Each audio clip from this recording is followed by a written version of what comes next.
At 2 a.m., I lay on the cold floor with a broken leg while my mom stood there, watching my stepdad beat me.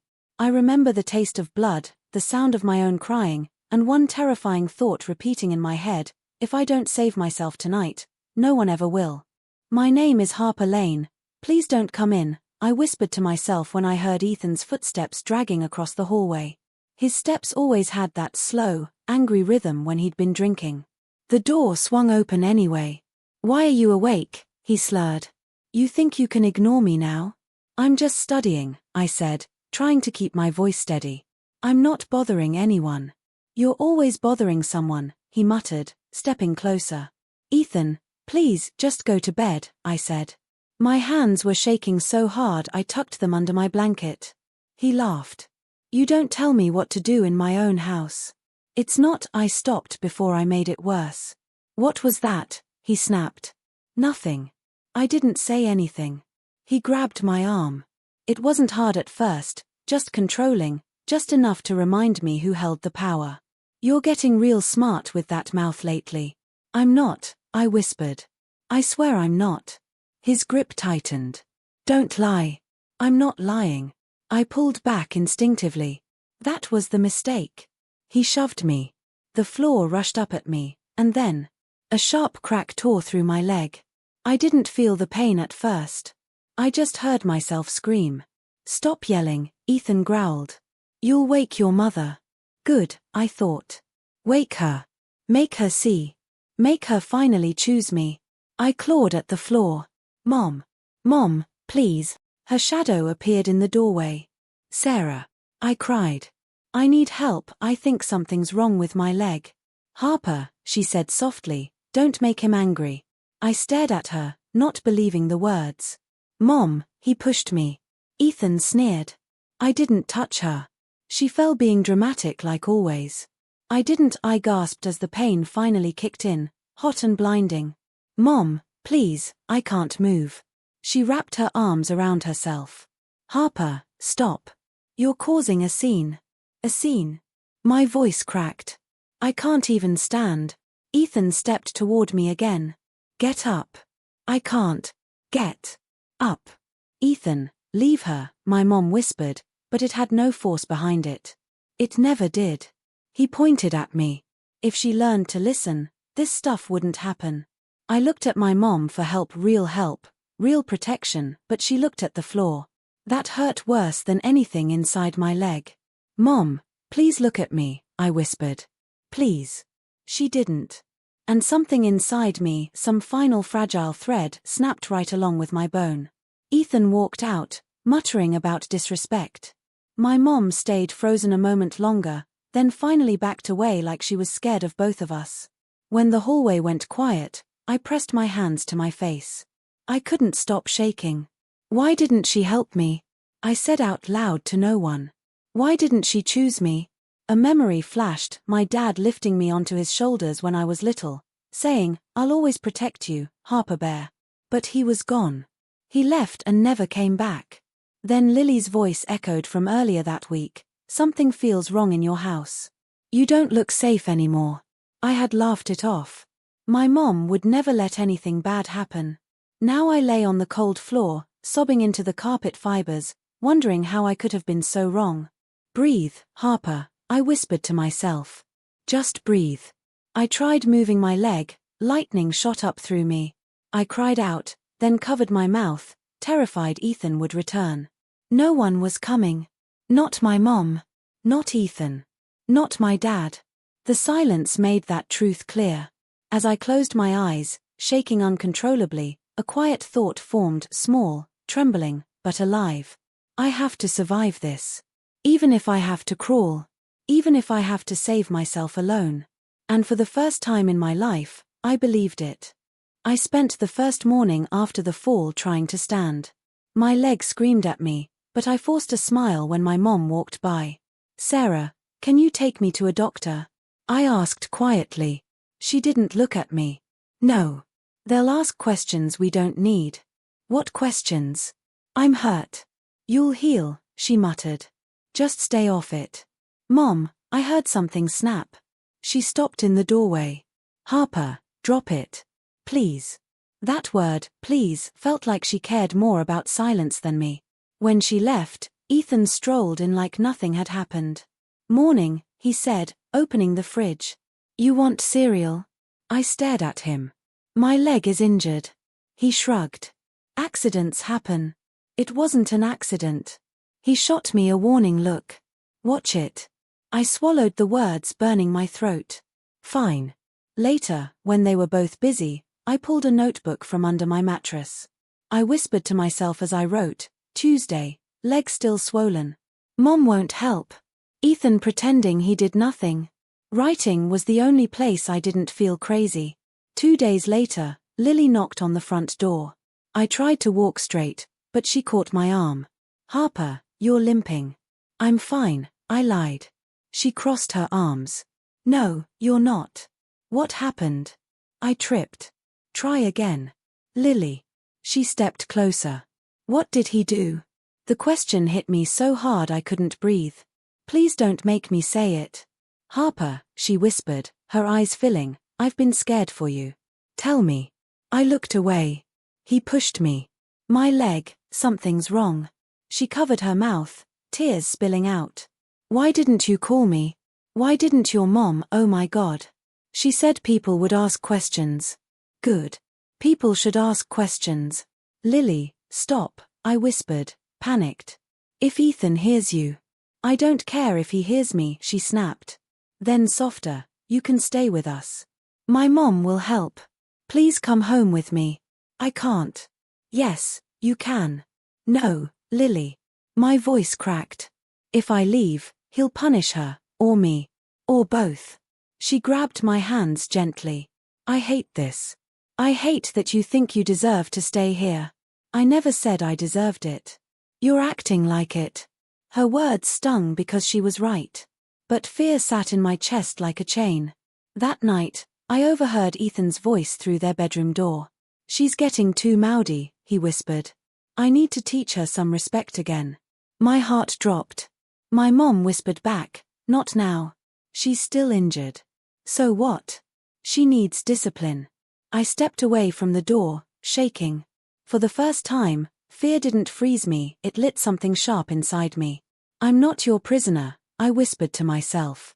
When I went to my room, I opened my notebook again. I wrote, he wants to hurt me again. I can't stay. The next day, Lily cornered me at school.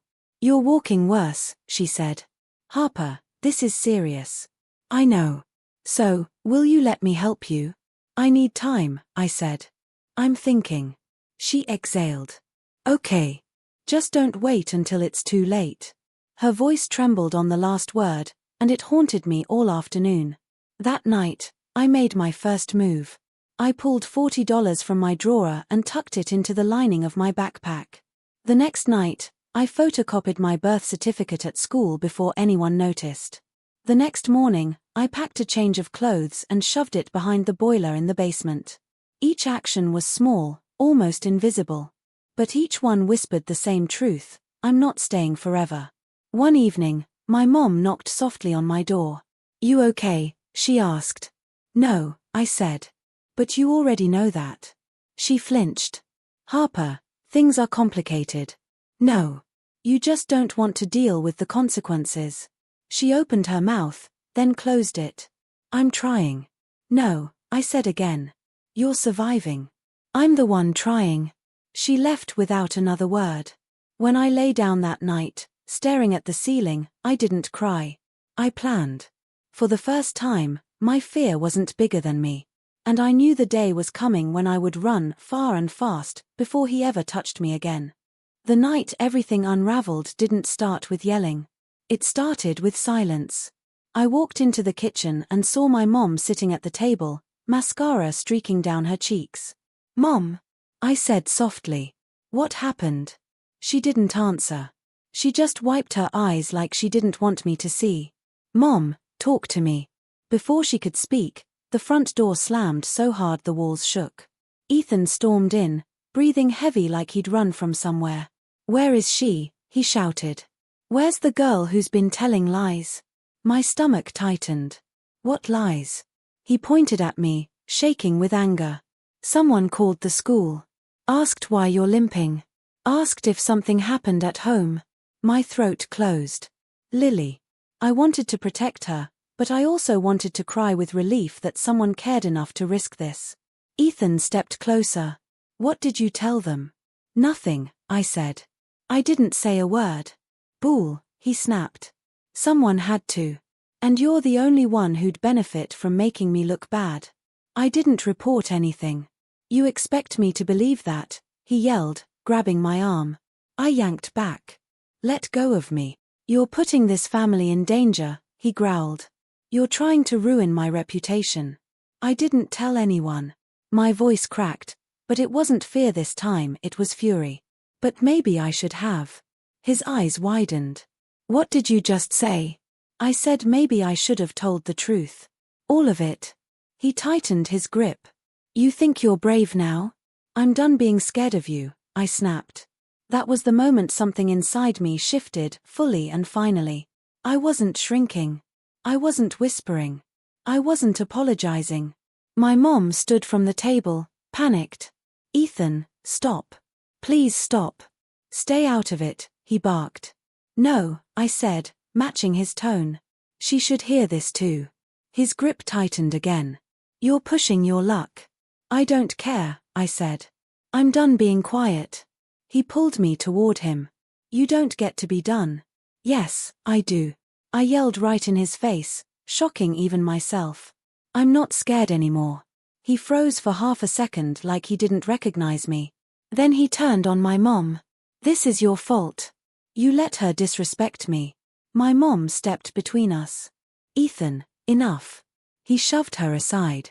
Hard. She hit the wall and slid down, gasping. Mom.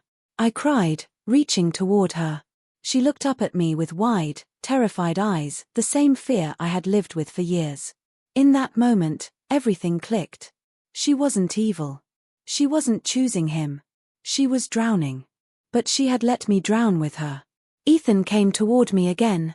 You've ruined everything. No, I said. You did. Before he could touch me again, a voice burst through the doorway. Hey. Back off. It was Mason, Lily's older brother. He didn't hesitate. He didn't ask. He didn't freeze the way my mom always did. He held his phone up. I already called 911. They're on the way. Ethan spun around. You have no right to be in my house. I heard screaming, Mason said. I'm not leaving. You'll regret this, Ethan growled. No, Mason replied. You will. The sirens wailed outside a minute later. Officers rushed in, demanding everyone back away. What happened here? One asked. I opened my mouth, but the words got tangled. He grabbed me. He hurt my mom. And my leg. Her leg's been messed up for weeks, Mason added. Ask the school. Ask anyone. An officer crouched beside me. Can you walk? Not well, I whispered. Another officer shined a light on my leg. We need pictures. And notes. Immediately. Ethan backed toward the hallway. This is ridiculous. I didn't do anything. Sir, one officer said firmly, turn around. Hands behind your back. I said I didn't do anything. But they grabbed him anyway and cuffed him as he kept shouting. My mom watched from the floor, trembling. As they dragged him outside, he screamed my name like I was the reason his life collapsed. Maybe I was. Maybe I had to be. When the house finally went silent again, my mom whispered, Harper. I'm sorry.